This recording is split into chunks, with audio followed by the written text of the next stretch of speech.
ಈಗ ಸಿಎಸ್ ವಿರುದ್ಧ ಎಂಎಲ್ಸಿ ರವಿಕುಮಾರ್ ಅವರು ಅಸಂಬದ್ಧವಾಗಿ ಮಾತಾಡೋದಕ್ಕೆ ಎಫ್ಐಆರ್ ದಾಖಲಾಗಿದೆ.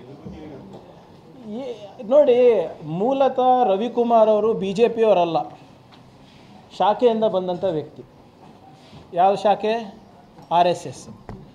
RSSನಲ್ಲಿ ಸಂವಿಧಾನದಲ್ಲಿ ನಂಬಿಕೆ ಇಲ್ಲ ಅವರಿಗೆ, ಮನುಸ್ಮೃತಿನಲ್ಲಿ ನಂಬಿಕೆ ಇದೆ. ಮನುಸ್ಮೃತಿನಲ್ಲಿ ಮಹಿಳೆಯರ ಸ್ಥಾನಮಾನ ಏನಿದೆ ಅಂತ ತಮಗೆಲ್ಲರಿಗೂ ಗೊತ್ತಿದೆ. ಅದರಲ್ಲಿ ಹೌದಾ ಇಲ್ಲ? ಇದು ಮೊದಲನೇ ಸಾರಿ ಅಲ್ಲ. ರವಿಕುಮಾರ್ ಅವರಿಗೆ ಅದೇನಾಗ್ತಾ ಇದೆ, ಮುಂಚೆಯಿಂದನೂ ಅವರಿಗೆ ಬಾಯಿ ಚಪ್ಪಳ ಇದೆ ಮಾತಾಡೋದು.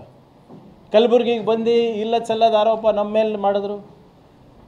ಇಲ್ಲೇ ಕಲಬುರಗಿನಲ್ಲೇ ನಮ್ಮ DC ವಿರುದ್ಧ ಏನು ಮಾತಾಡಿದ್ರು ತಮ್ಗೆ ಗೊತ್ತಿದೆ. ಕೋರ್ಟ್ ಛೀಮಾರಿ ಹಾಕ್ತು.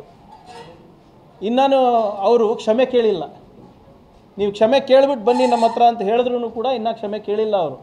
ನನ್ನ ಮಾಹಿತಿ ಪ್ರಕಾರ, ನನಗೆ ಗೊತ್ತಿಲ್ಲ ಅಲ್ಲಿ ಕೇಳಿದಾರ ವೈಯಕ್ತಿಕವಾಗಿಲ್ಲ, ನನ್ನ ಮಾಹಿತಿ ಪ್ರಕಾರ ಅವರು ಇನ್ನೂ ಕ್ಷಮೆ ಕೇಳಿಲ್ಲ. ಅಂದರೆ ಅವ್ರು ಹೇಳಿದ್ದನ್ನು ಸರಿ ಅಂತ ಇನ್ನೂ ಅಂದ್ಕೊಳ್ಳೋ ವ್ಯಕ್ತಿನೇ. ಅದನ್ನು ಮುಂದುವರಿಸಿ ಮೊನ್ನೆ ವಿಧಾನಸೌಧದಲ್ಲಿ ಗಾಂಧೀಜಿಯವರ ಪ್ರತಿಮೆ ಎದುರುಗಡೆ ಹಿಂಗೆ ಮಾತಾಡ್ತಾರಂದರೆ ಕೊಳಕ ಮನಸ್ಸು, ಕೊಳಕ ಬುದ್ಧಿ, ಕೊಳಕ ನಾಲ್ಗೆ. ಇದು ಅವರಿಗೆ ಆ RSSನಲ್ಲಿ ಟ್ರೈನಿಂಗ್ ಸಿಕ್ಕಿರೋದು ಇವತ್ತು ಬಾಯಿಗೆ ಬರ್ತಾ ಇದೆ, ವಿಧಾನಸೌಧದಲ್ಲಿ ಬರ್ತಾರೆ. ಯಾರು ಹುಚ್ಚಾಸ್ಪತ್ರೆಯಲ್ಲಿ ಇರಬೇಕು, ನಿಮ್ಯಾನ್ಸ್ನಲ್ಲಿ ಇರಬೇಕು, ಅವರಿಗೆಲ್ಲ ಇದು ಪರಿಷತ್ನಲ್ಲಿ ಕಳಿಸಿದ್ರೆ ಇದೇ ಆಗೋದು. ನೋಡಿ, ಇದೇನು ಮೊದಲೇ ಸರಿ ಅಲ್ಲ. ಕೌನ್ಸಿಲ್ನಲ್ಲಿ ನಿಮ್ಮ CT ರವಿ ಅವರು ಏನಂದರು ಸರ್, ನೆನಪಿದೆಯಾ? ಸೊ ಇದು ಅವ್ರ ಕಲಿಕೆನಲ್ಲೇ ಇದೆ. ಇದು ಇಟ್ ಈಸ್ ದೇರ್ ಇನ್ ಆ ಹುಟ್ಟುಗುಣ ಸುಟ್ಟರು ಹೋಗೋಣ ಅಂತಾರಲ್ಲ, ಆ ಪ್ರವೃತ್ತಿಯಿಂದ ಬೆಳೆದು ಬಂದಂಥ ವ್ಯಕ್ತಿ ಇವರೆಲ್ಲರೂ. ಕೊಡ್ರಿ ಹಗ್ಗ, ಮತ್ತೆ ಕೊಡ್ರಿ ಹಗ್ಗ.